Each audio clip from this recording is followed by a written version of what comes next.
All right, members, Senator Gaddi's bill is Senate Bill number 17.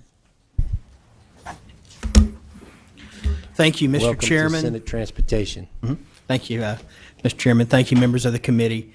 Senate Bill 13 is an important bill because, our children are our greatest asset. They're our destiny. They're our future. And it's our job when an issue crops up that we find a way to train them better, to bring them up, to do the right thing at the right time, and to mentor them when appropriate. Driver's education is a part of that. And over the years, we've amended the driver's education bill to add some different things about safety and driving. This year, I'm asking the committee to add, just to add a provision that allows these young men and women to understand and to gain knowledge about what behavior is expected of them when they get pulled over. And I brought a Haynesville town hero with me today. It's actually his idea. Through a chain of different friends, we were connected with each other. And as my friend Kyle Robinson called me, I was driving down to Legislator, and I was getting real excited about this idea, and I got pulled over. How'd you act? Huh? How did you act? I did my hands at 9 and 3. I did exactly what we had talked about. And I tell you, and it just was God's kind of reminder that, that is an anxious situation for anybody. And I'll just tell you this, when I was growing up, we didn't go out to eat at nice restaurants a lot. And when we did, my mom would sit us all down and say, this is what is expected of you. And I remember that even today, the sitting up straight, putting your fork in the right place and all those things. And we know that if we train children up, that's what they return to when they get into those sticky situation. So I'd like to introduce my friend here, Demetric Evans, Proceed. who's a Haynesville hero. He really is. He's well respected in the whole parish of Claiborne. What I really admire about him is he stays so active in the community. Even though he lives in Dallas now, he's raising his young family with his wife in Allen, Texas. He is committed to that parish. He's well known in the parish and loves his coach. Coached him in high school. Can I ask you, as a former high school football coach, did you play for Coach Franklin?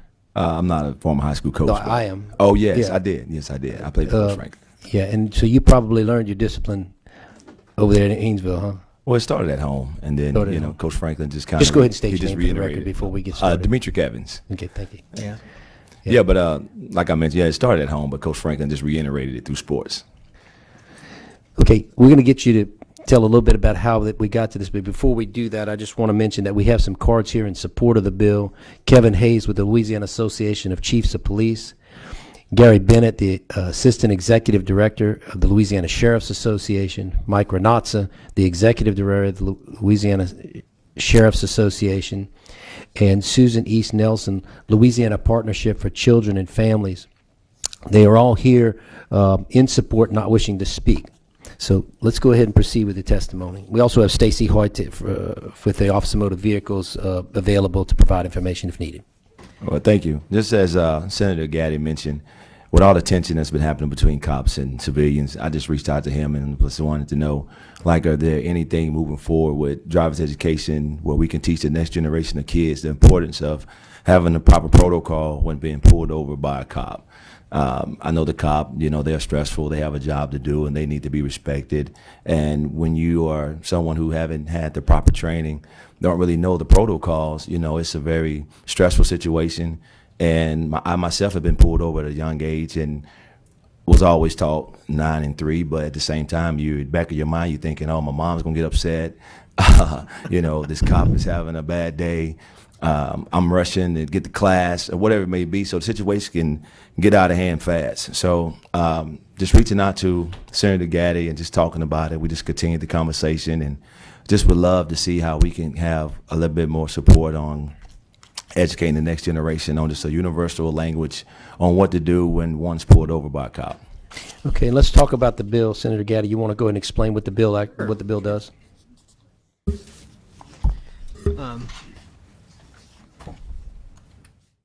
It is an act that simply modifies 32402(1)A and other provisions, and it simply adds a provision to what is already required in driver's ed. These are things that we've added. Well, the Senate and the House have added over the years.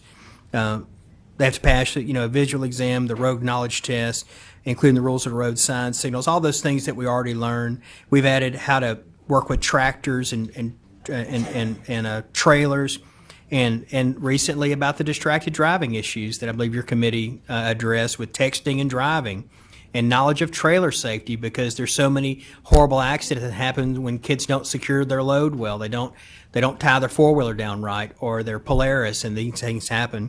And so we felt that it was a germane place to add in this phrase, and knowledge of appropriate driver conduct when stopped by a law enforcement officer. Now, and the way that'll kind of flesh itself out is I've talked with my local sheriff, and I'm sure he spread the word that we just anticipate that during that those 30 hours of classroom instruction, and maybe sometime during the 8 hours of on-the-road testing, that they implement, just kind of stair-step in a basic, what do you do when you get pulled over? It could be as simple as a video course, a 15-minute video they watch online. Some of the SRO officers, the student resource officers in my parish have said, Ryan, we'll go to the class and do a mock pullover and let them feel that anxiety, because it really is anxiety. And there's some things that we can do in the law that increase anxiety, and there's some that we do to decrease. And as we've talked about before, there is a plethora of training on the side of the officer. They're well trained. They stop you. They know what their protocols are, but every individual reacts to anxiety differently. So we feel like that this will just flesh itself out with people being pulled over and kind of knowing where to hold their hands. For instance, I tell my daughter, keep a copy of your license, your registration, and your insurance. Just kind of clip it to your sun visor, so that when you get pulled over, you can just do this and hand it over, because we want to protect the officers too. This is a bilateral situation, and we want to make sure that everybody's expectations are there. Well, I think that from the police officer perspective, every day when they pull someone over, today it's worse than it was yesterday, and Exactly. This year is worse than it was years past, and so their anxiety is at a heightened level as well. So I can see that. I think it's a good bill. We also have here Rob Manis with Louisiana Power Coalition in favor of the bill, not wishing to speak, and of course Commissioner Karen St. Germain with the Office of Motor Vehicles is here for information purposes.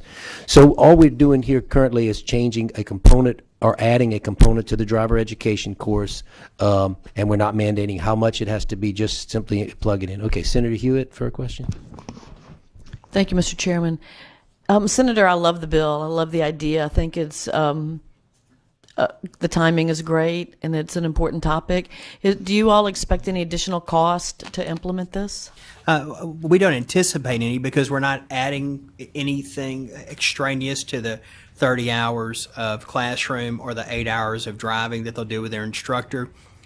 We anticipate maybe a question on the test, maybe a online. You know how we take training online, and we go through, we watch the video, and then we check the boxes on the answers to the questions at the end. Even that would be sufficient in some rural parishes, just to plant that seed in the child's mind of, hey, you don't need to have all this anxiety when you get pulled over. So I don't want to be.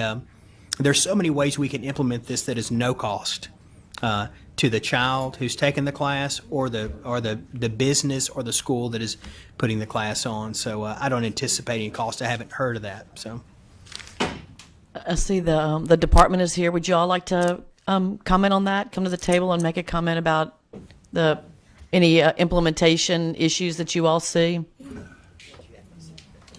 Good morning, Stacey Hoy with Office of Motor Vehicles.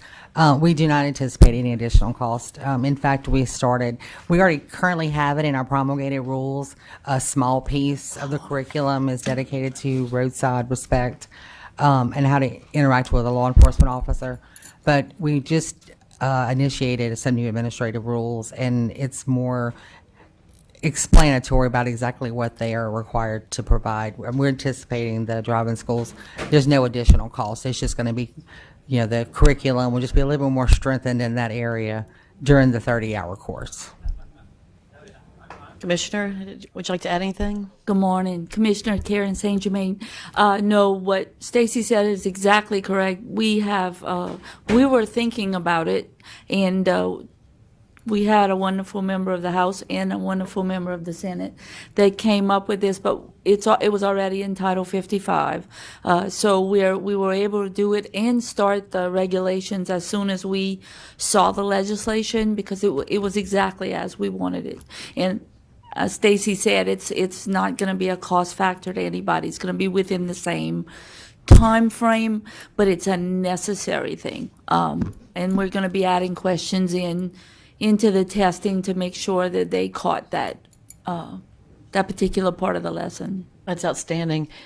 So as someone who's already taken the driving test, I would love to have the information also. So if there's opportunities when you all are, I don't know, doing any marketing or PR or things on your website, all of those things that would be good educational material for those of us who already have passed the test, I think that would be something worthy of consideration also. Okay. We can get with our highway safety department. They get a lot of grant money to do things, campaigns like that. And I know that they're very on board to getting this information out. So we'll get with them and we'll include you in the conversations. That would be great. Absolutely. Because it is stressful. I don't get pulled over very often, but it does sort of freak you out when it happens. It doesn't matter where you are or who you are. It's like, darn, what did I do now? Or how am I going to explain this? Or I'll probably just hush up and be quiet. Right, and you hope you can find all the paperwork in that glove box that's got so much other junk in it. So anyhow, thank y'all very much for your comments. Senator, thank you for bringing the bill. And to our guest, I appreciate you bringing forward the idea. Thank you very much. Thank you, Senator Hewitt. Senator Erdy has a question. Well, hold on, gang. I think Thank you, Mr. Chairman. Commission, just go ahead and state, we got another question here. Yeah, y'all might can help answer this question. I'm dangerous. Who determines what is appropriate driver conduct?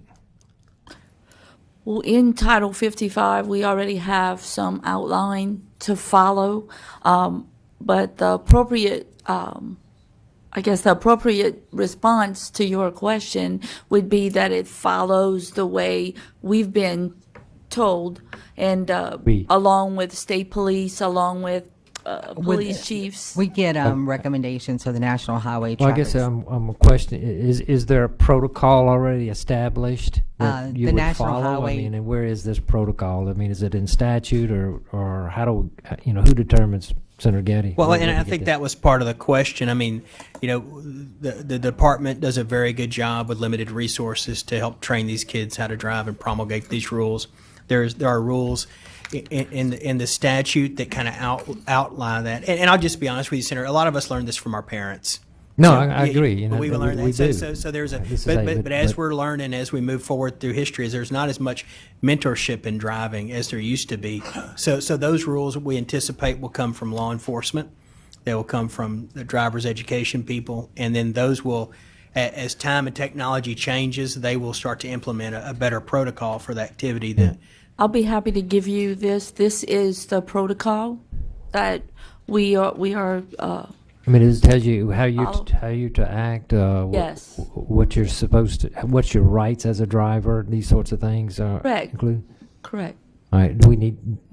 Would you like me to get copies and Well, send them, or I guess can where read I'm them? going with this, it doesn't specify here specifically. It just says appropriate driver conduct. Because in where do the- we get that from? Should From- we codify that too in law to say, hey, we're going to use whatever this?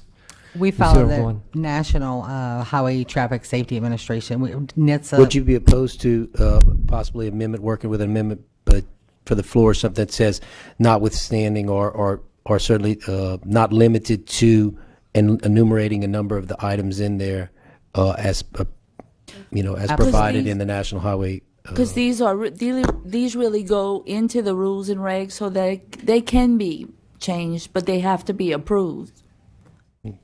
We set guidelines for the driving schools. They actually develop their curriculums and then we approve them, making sure that it fits the guidelines. But most of our guidelines come from either our national association we belong to or NHTSA. Of course, state police is involved and our highway safety administration. Okay. Well, maybe we could do an amendment Absolutely. that at least List that reference out. to that. Absolutely. Okay. Very good. Thank you. Good. Okay. Thank you, Senator Gatti. There are no more questions. You have a right to close on your bill. I just want to thank you, Mr. Chairman. I want to thank our guest, Demetric Evans, who came in from Dallas to be at this hearing to share his thoughts. We appreciate this idea, and our best ideas come from our constituents 99% of the time. If we're just left here to discuss and come up with ideas, that sometimes it's magic and sometimes it's tragic. But when our constituents who care about our communities come forward with an idea, then I think we have an obligation to work with them and make that good idea go forward. So I appreciate your time, and I will work with any amendments, Senator Doherty, that you have any concerns with. Quite frankly, those were my concerns too, and I look forward to working with you on that. Okay, thank you. Senator Hewitt has moved that we report Senate Bill 17 favorably. Is there any objection? Seeing no objection, that will be reported favorably. Mr. Evans, thank you again for being here. Appreciate your idea. Appreciate you coming back and visit Louisiana. Pick up a little food on the way before you head back to Dallas. I will add that we did have Darrell Basco with Louisiana Fraternal Order of Police here in favor, not wishing to speak.